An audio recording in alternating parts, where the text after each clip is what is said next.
Արմենիա Today կայքի համակարգող Արգիշտի Կիվիրյանի 2013 թվականի օգոստոսի 1-ին Երևանի քաղաքապետարանի դիմաց վրան տեղադրելու դեպքի հետ կապված գործը դեռ դատական ատյաններում է։ Ակնկալվում էր, որ վարչական վերաքննիչ դատարանն այսօր կհրապարակի որոշումը, սակայն այն նպատակարար գտավ վերսկսել գործի վարույթը։ Ի դեպ, դատավոր Աշոտ Աբովյանը թույլ չտվեց դատական նիստը տեսանկարահանել։ Հիշեցնենք, որ ստորադաս դատարանը Արգիշտի Կիվիրյանին տուգանել էր 50,000 դրամով ոստիկանության ծառայողի օրինական պահանջը չկատարելու համար։ Խնդիրը ոչ 50,000 դրամն է, ոչ էլ ընդհանրապես գումարն է։ Պայքարը նրանումն է, որ մենք թույլ չենք տալու, որպեսզի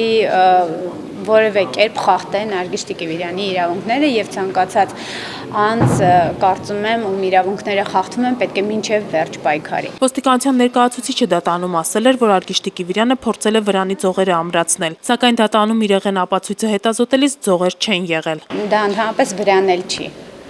Այսինքն կտոր է առանց ձողերի։ Փաստաբանը նշում է, որ նման գործերի դեպքում ներպետական ատյաններում խնդիրը լուծում չի ստանում, իսկ եթե ստանումել է, դրանք լինում են ձևական։ Սա է պատճառը, որ մենք ցանկանում ենք դիմել Եվրոպական դատարան, որպեսզի Եվրոպական դատարանի որոշումից հետո գոնե